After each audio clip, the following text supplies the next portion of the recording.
the website of Россия Сегодня media group. Today we will be summing up the results of the G20 foreign ministers meeting that was held yesterday in New Delhi. There were the G20 foreign ministers, and there were foreign ministers from the global south. Of 40 major global economies were represented in this meeting, as well as international organizations. Before that, Bangalore hosted the financial G20,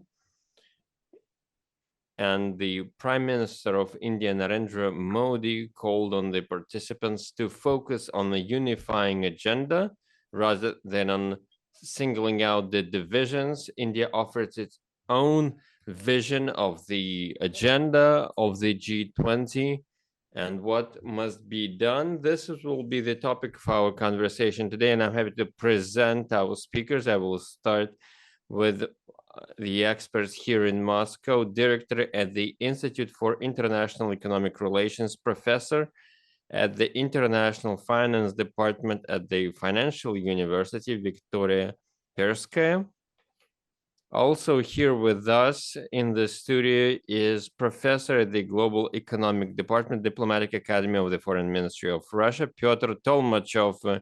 And I would also like to welcome Vice Rector at the Higher School of Economics, National Research University, Russian Sherpa at the Women 20, Victoria Panova, and my greetings to you. And now I would like to ask Olga Ditcheva in Delhi to present speakers from India who are taking part in our video conference. Tripathi, founder of Forum for Global Studies and assistant professor at Sharda University. Mr. Sandeep Tripathi, so my question is the following.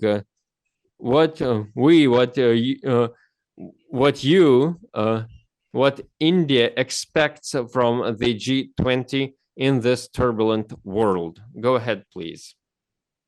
Well, thank you so much for this invitation, and a very good afternoon to my co-panelists and Olga Daicheva, Chief Representative in India, Sputnik, and my colleagues from the Russia. It's a very important question that you raise, that India's G20 presidency. We can see that the moment when India assumed this G20 presidency, there was lots of speculations and expectations that what will be the something new, because it is nothing the new that G20 presidency is going on. Before that, it took place in the Bali, and before that there is a process. So nothing is in terms of the hosting, but what is important that that keeps into mind, the important is that India's focus. India, from the very beginning, India made it clear that this G20 presidency, which is itself a part of multilateral institutions, multilateral order. And we have seen the kind of failure, the kind of fragmentation, the kind of division in the G20 itself. A forum which represents North, South, East, and West. So it was a effort by the Indian leadership that yes, if we got this opportunity, so we will signal a kind of a very concrete message, especially to global North. And in terms of the concrete message, I mean that it should not be the center of geopolitics, because from the very beginning, it has emerged to sort out the economic challenges, the financial stability. So first of all, our focus is very clear. The focus is that to address the global challenges on the common grounds. So, and we have been very successful in the yesterday's G20 ministerial meeting, and that the outcome document that we passed, that only the there were differences regarding the Ukraine conflict.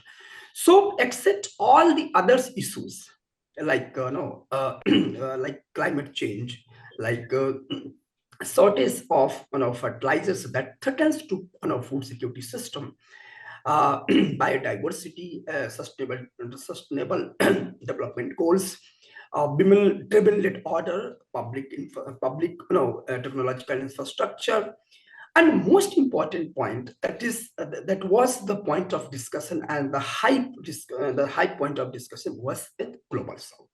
We all talked about the global south, but the point is that last two incidents, one is pandemic and another is that ongoing Russia-Ukraine war. It deeply impacted the backbone of economies of the global south, a world that already facing lots of issue in terms of the debt crisis, in terms of the energy issues, in terms of the climate issues, and this war deeply impacted. So this is our collective responsibility to project a common platform, a common a paradigm to tackle these most vulnerable countries. And it is unrealistic to predict any future economy, as well as to talk about any any idealistic position like financial stability and all that, unless and until it is addressed the problems of especially the food security, the food security of the global south countries. So it was the focus point, and it was accepted by all the parties. That means there is a proper consensus. Yes, we must concern about the global south economies. One second point that is most important, that our prime minister made it clear very categorically that it is land of Buddha and Gandhi.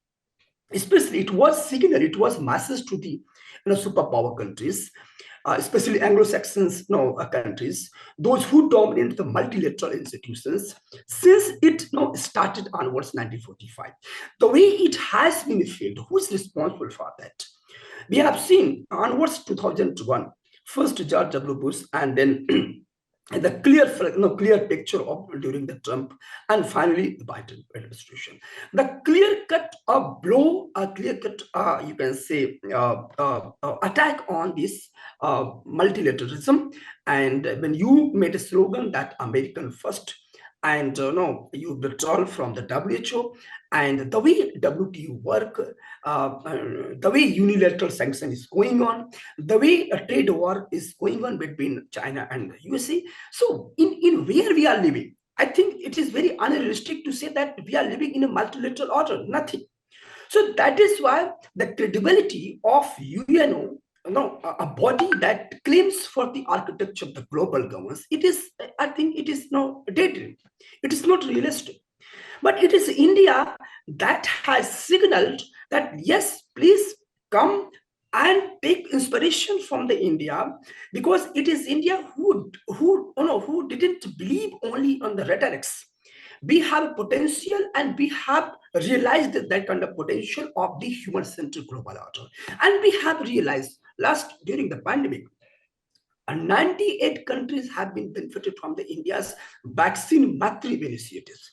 This is somehow the concrete step that is taken by the Indian government, because we strongly believe one earth, one family, and the one future. And this is not only the slogan. We realize this slogan into the action first. Second, our Prime Minister made it very categorically clear that we are going to healing, harmony, and hope. There is only mechanism that can heal, and that can harmony, and finally the hope. And what is the healing factor? The healing factor is the global south, right? The healing factor, the function of the WTO is the healing factor. The function of the WHO, the healing factor. And especially the climate finance is the healing factor. Who is responsible? That means there is a clear-cut fragmentation, there is clear-cut division in the global north and the south.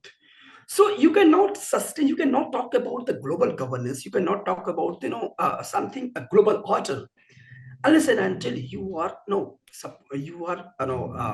taking into the consideration the global south countries.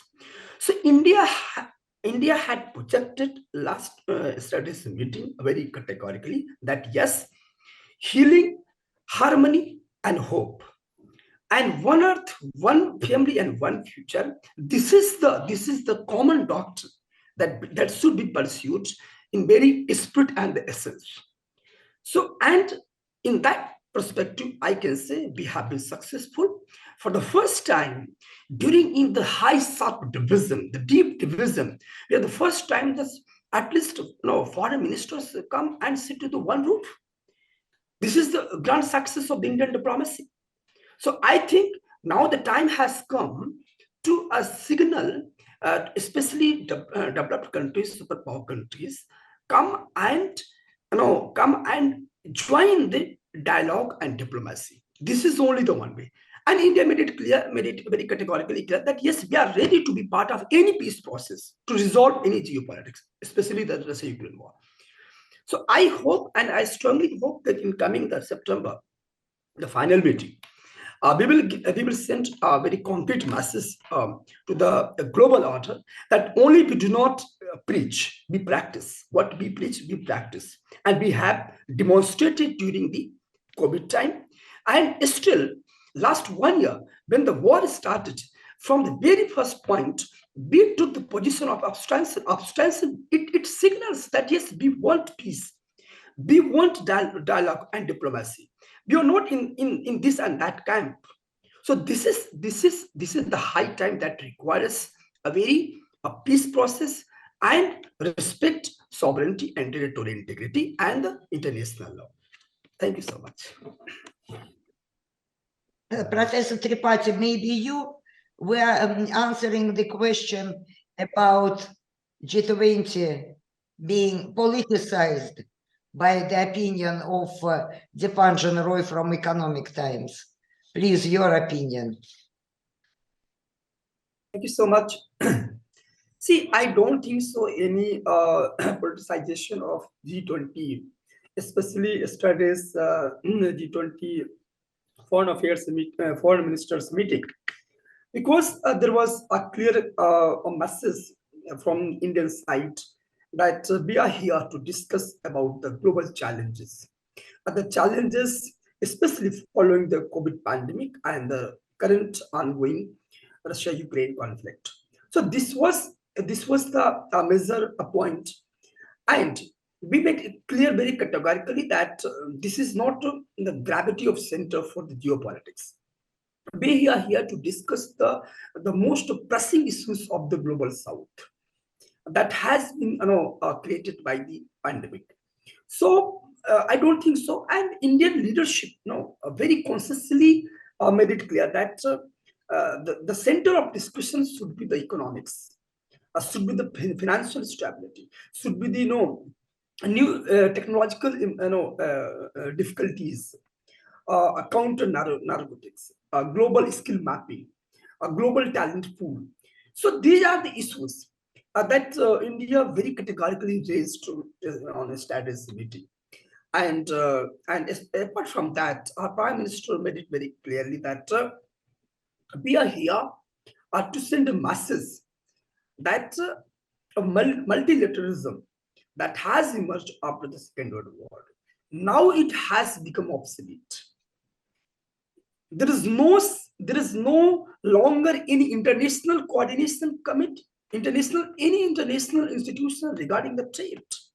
We have seen the miserable irrelevance of the WTO.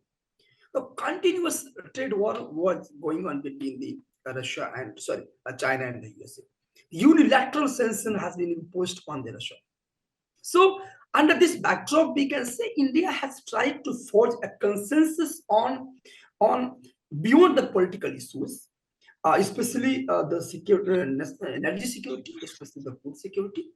So I don't think so that India will keep in any other space to become the center of the politics of this G20 presidency. And we had made it very clear that the global south, the pressing issues of the developing countries will be the center of discussion in the G20 presidency.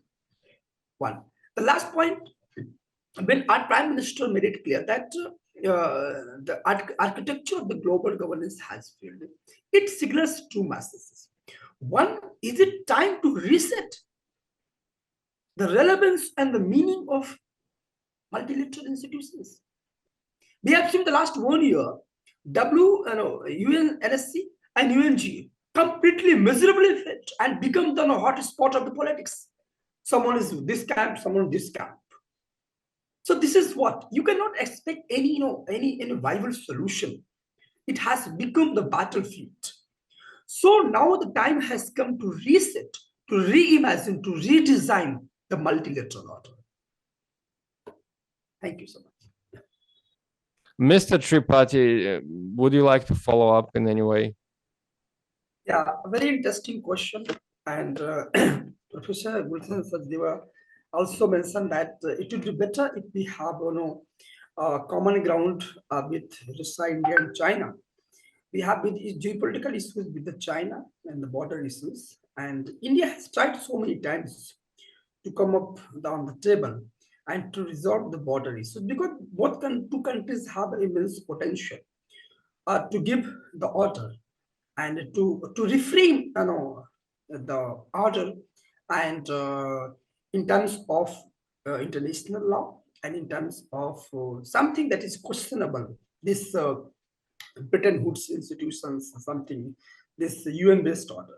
So, because earlier I just mentioned that it is high time to reset the global governance, and this is high time to come and to make a consensus, to forge a consensus, the emerging economies.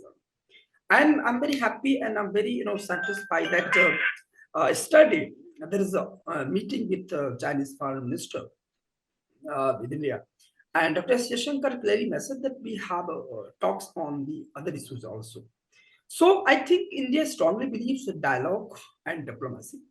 So China should also show some sense of dialogue, and so many times repeatedly India made it clear that we can give order to the existing challenges. We can resolve the existing challenges through humanistic approach.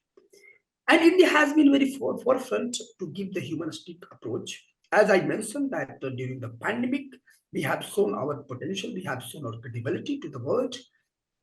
And during the Russia-Ukraine war, we were not under pressure of any Anglo-Saxon, of any G7. We were very firm, determined to our stand that we want to resolve this issue through the table and dialogue. So I think the question is that if India got any opportunity to lead the world, so I think the order, the center of the order will be the humanistic, and the economic cooperation will be the core for that order. And I hope that the way BRICS emerging, the way SCO is emerging, so there must be a trust. There must be a trust, building, because there is a proper trust deficit with the India and China. So it's responsibility for all the countries to maintain this trust and to resolve bilaterally these border issues. And I strongly hope that lots of potential with China and India to give the order, along with the Russian approach, because we strongly believe that international institutions must not be dominant, and we have seen the last 50 years the dominance of the West on all the multilateral institutions. So that you mentioned there is double standards. Yes, there is double standards. We have seen the double standard in WTO. We have seen the double standard in WHO. We have seen those anchors of liberal order. They are themselves. They are the declared America first. They got disillusionment of the globalization. So you need to define which kind of order you want. On the name of liberal global order, on the name of democratic peace theory, you cannot segregate, you cannot dip the global order. So I think the world is in the process, and we are very clear that the time has come to forge consensus, rule-based order, and to mitigate our geopolitical differences, and to create a very human-centered order. Thank you so much. This is the question by correspondent of Sputnik India. The United States and its allies have continued to put pressure on India to take a stand against Russia, including the latest G20 foreign ministers meeting in Delhi. Do you think India not releasing a joint statement after this meeting is a victory of India-Russian relations? Once again, showing the New Delhi, Moscow, bonhomie. Is it clear? How you consider the fact that India not releasing a joint statement for both sides? Yes, Professor Tripathi, please. A very interesting question, and this question triggers from the very, starting this Russia-Ukraine conflict. Initially, when India was silent on this question, that when there was voting in the UNGA and UN Security Council, so the debate triggers which side is India, and finally, after days, India made it categorically clear it is on the side of peace first. And he made it clear in Sabarkand SCO meeting with Russian President Vladimir Putin. Our Prime Minister made it very clear this is not time of war and expansionism. So expansionism for what? Expansionism is NATO. And let me quote to a great American scholar, John Mearsheimer. He also strongly believes that this current ongoing tussle and conflict and the tension between Russia and Ukraine, just because of NATO, is toward expansion. So India made it very clear that for the Russia that yes, we should come on table, and we are ready to lead that position. To coming and to convincing both the parties on the table first, as we are the line of Gandhi and Buddha first. And the second is that we also made it very clear, and we give a very strong message to the West that expansionism, it is not Arab expansionism. You cannot threat this core security threat to the existence of the any nation on the name of territorial integrity and sovereignty. So we all know, the dispute. We all know the kind of involvement of USA in the Russia-Ukraine war. So this is somehow India is very clear. And last 1 year, so many times, so many forums, US put a lot of pressure, for India to stand. And we made categorically each and every time that our relation with the Russia is robust, time-tested. No other country on the complete planet, the time test is designated is only and only India and Russia. We have a strong legacy of the a kind of trustworthy. We have a strong legacy on which we stand on a very critical time.